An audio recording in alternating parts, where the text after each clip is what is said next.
আবারও স্বাগত ২১ বিজনেসের সঙ্গে আছি মহিমা পলি। ৫টি ব্যাংক একীভূত হয়ে গঠিত সম্মিলিত ইসলামী ব্যাংকের আমানতকারীরা আজ থেকে টাকা উত্তোলনের সুযোগ পাবেন। প্রাথমিকভাবে চলতি ও সঞ্চয় হিসাব থেকে সর্বোচ্চ ২ লাখ টাকা উত্তোলন করা যাবে। বাংলাদেশ ব্যাংকের জারি করা প্রজ্ঞাপন অনুযায়ী চলতি বা সঞ্চয়ী হিসাবে ২ লাখ টাকার বেশি জমা থাকলে পরে প্রতি ৩ মাস পর ১ লাখ টাকা করে সর্বোচ্চ ৭ লাখ টাকা উত্তোলনের সুযোগ মিলবে। তবে কিডনি ডায়ালাইসিস ও ক্যান্সারে আক্রান্ত রোগীদের ক্ষেত্রে এ শর্ত প্রযোজ্য হবে না। প্রজ্ঞাপনে আরও বলা হয়, টাকা উত্তোলনের ক্ষেত্রে ব্যক্তি আমানতকারীরা অগ্রাধিকার পাবেন, আর প্রাতিষ্ঠানিক আমানতের ক্ষেত্রে ৭ লাখ টাকার বেশি অংশ ৫ বছর মেয়াদী আমানতে রূপান্তর করা হবে। এক্ষেত্রে ব্যাংক রেটের তুলনায় ১% কম হারে অর্থাৎ ৩% মুনাফা দেওয়া হবে। ব্যক্তি আমানতকারীরা ২ বছর পর তাদের সম্পূর্ণ আমানত উত্তোলন করতে পারবেন। এদিকে ইসলামী ধারার ৫টি ব্যাংক একীভূত হয়ে গঠিত সম্মিলিত ইসলামী ব্যাংক পিএলসির লোগো চূড়ান্ত হয়েছে। এই লোগোটি ব্যাংকটির পুনর্গঠন, শাসন সংস্কার এবং আমানতকারীদের হারানো আস্থা পুনরুদ্ধারের প্রতীক হিসেবে ব্যবহৃত হবে। এক্সিম ব্যাংক, ফার্স্ট সিকিউরিটি ইসলামী ব্যাংক, গ্লোবাল ইসলামী ব্যাংক, সোশ্যাল ইসলামী ব্যাংক ও ইউনিয়ন ব্যাংক, এই ৫ সংকটগ্রস্ত ব্যাংকের সমন্বয়ে বাংলাদেশ ব্যাংকের সরাসরি তত্ত্বাবধানে গঠিত হয়েছে এই নতুন ব্যাংক। নতুন লোগোর মাধ্যমে ব্যাংকটি বিতর্কিত পুরনো পরিচয় পেছনে ফেলে একটি স্বচ্ছ ও দায়বদ্ধ ব্যাংকিং কাঠামো গড়ে তোলার বার্তা দেবে বলে আশা করছেন বিশ্লেষকরা। ৩ বছরের মধ্যে সর্বোচ্চ অবস্থানে উন্নীত হয়েছে বৈদেশিক মুদ্রার রিজার্ভ, আর চলতি মাসের ২৯ দিনেই প্রবাসীরা দেশে পাঠিয়েছেন ৩.04 বিলিয়ন মার্কিন ডলার।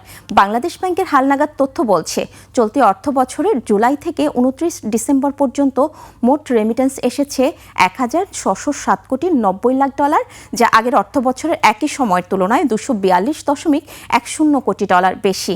এ সময় রেমিটেন্স প্রবৃদ্ধি দাঁড়িয়েছে ১৭.৭%। এদিকে রেমিটেন্সের উচ্চ গতি এবং ব্যাংক থেকে ডলার কেনার বৈদেশিক মুদ্রার মোট রিজার্ভ ৩৩ বিলিয়ন ডলার ছাড়িয়েছে, যা গত ৩ বছরের মধ্যে সর্বোচ্চ। এর আগে ২০১৭ সালে প্রথমবারের মতো রিজার্ভ ৩৩ বিলিয়ন ডলার ছাড়িয়েছিল, আর ২০২৪ সালের আগস্টে হাসিনা সরকারের পতনের সময় রিজার্ভ নেমেছিল ২৬ বিলিয়ন ডলারে। নতুন বছর উদযাপনে সমুদ্র শহর কক্সবাজারে পর্যটকের উপচে পড়া ভিড়। বিশ্বের দীর্ঘতম সৈকত হয়ে উঠেছে উৎসব মুখর। ভ্রমণ পিপাসুতে ঠাসা শহরের ৫ শতাধিক হোটেল মোটেল। প্রতিনিধি আব্দুল আজিজের তথ্যচিত্রে ডেস্ক রিপোর্ট। সাগরের নোনা জলের ঢেউয়ে বিভিন্ন বয়সের মানুষের ঝাঁপাঝাঁপি। কেউ বা টিউব নিয়ে সাঁতার কাটছেন, আবার কেউ বা জেট স্কিতে চড়ে ঘুরে আসছেন স্বচ্ছ নীল জলরাশিতে। কক্সবাজারের সমুদ্র সৈকতের লাবণী, সুগন্ধা ও কলাতলি পয়েন্ট ছাড়াও বিভিন্ন বিনোদন কেন্দ্রগুলোতে ছড়িয়ে পড়ছেন পর্যটকরা। তাদের পদচারণায় উৎসব নগরীতে পরিণত সাগর তীর। জানান নতুন বছরের প্রত্যাশার কথা। প্রথমবার আসছি, ফ্যামিলি সহ আসছি, মেয়ে আছে, হাজবেন্ড আছে, অনেক ভালো লাগতেছে। অনেক মানুষ, আমরা আসলে এত মানুষ এক্সপেক্টও করিনি, কিন্তু সবাইকে দেখে অনেক এনজয় ফিল করছি। নতুন বছরকে শুভ আগমন করেই শুভ করে নেওয়ার জন্য কক্সবাজার আসলাম। বছরের প্রত্যেকটা দিনই যেন ২০২৬ সালে এরকম সুন্দর যায়, এই শুভকামনা করছি সবার জন্য। Happy new year. পুলিশ জানায় পর্যটকদের জন্য নেওয়া হয়েছে পর্যাপ্ত নিরাপত্তা।